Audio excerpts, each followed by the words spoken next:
Big news this week, Illinois July sales were published.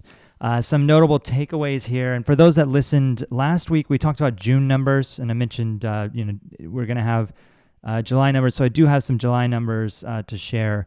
But if you remember, the June numbers, pretty flat. It was either flat or down, maybe with a couple exceptions, a percentage point here and there. But not great. And when you looked at, Illinois, May versus June, it was down a percentage. I think they did in May about $116 million in sales, in June $115 million in sales. And now they published their July numbers and it's $128 million in sales. So, this is a good turnaround. And this is kind of what we're seeing in other markets here at Headset, that July was a really good month and kind of breaking this flatness that the industry's been dealing with.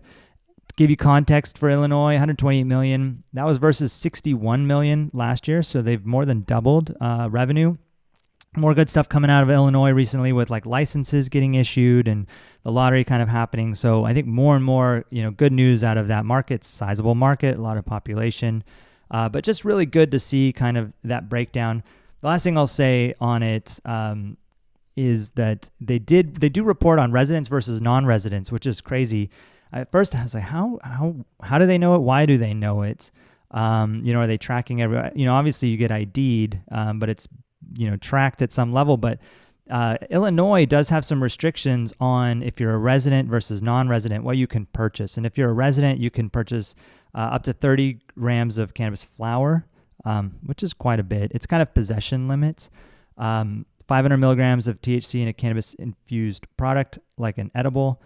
5 grams of cannabis concentrate. That's what's reported. If you're a non-resident, you can only get half of that. And so when you look at the residents to non-residents, it's 2-to-1 on the sales ratio. So 2-to-1, which makes sense if you can only buy half. I don't know if that's how the math worked out. If more residents just came through in general, bought the same amount, just twice as many residents. But I thought that was an interesting data point that they do publish there, especially with markets around them not having adult use and what that means. And we've talked about that in the past as well. Yeah, I mean, it's funny. I was just talking with someone.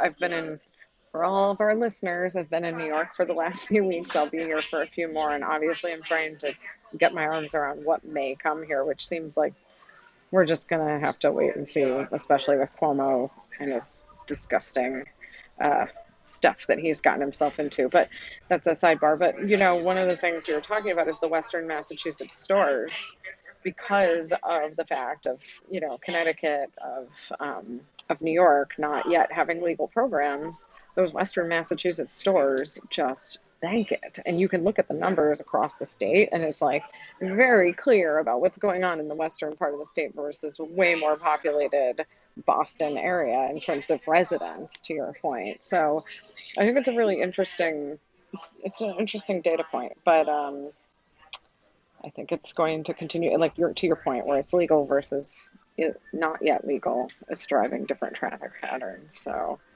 it's very, it's cool. And it's cool. And it just goes to show how much demand exists around this product, that people will cross state lines to go to procure it. And that's just the nature of the industry that we're in. So it's very encouraging to me.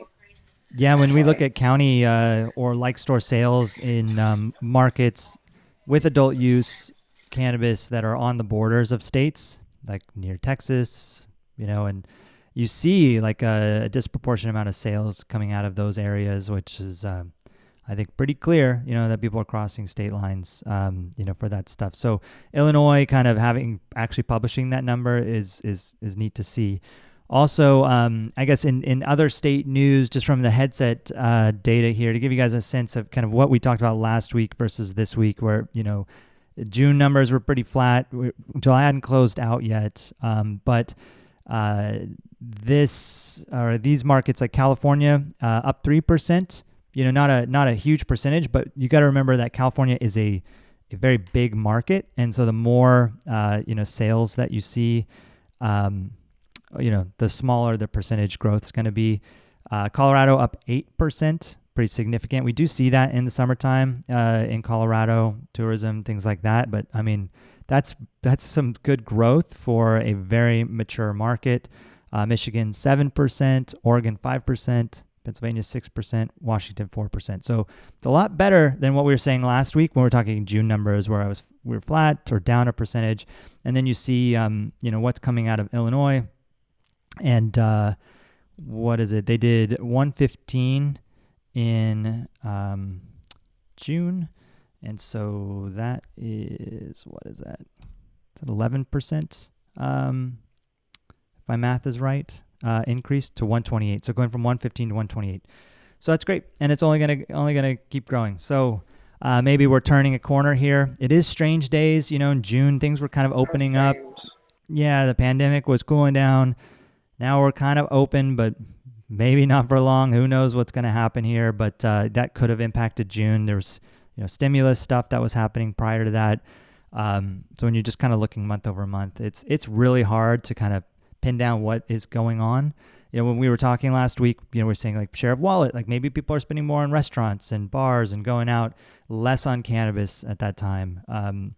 Hard to say, right? Because consumer behavior is just kind of all over the place right now. And, mask mandates are kind of coming back. I mean, you mentioned you're in New York, and like, it looks like they're going to try to not do it, but there is going to be a Vax card passports coming at the end of August, and that could change some dynamics. So really, it's anybody's guess, but the numbers are good. Let's hope they hold, for August here.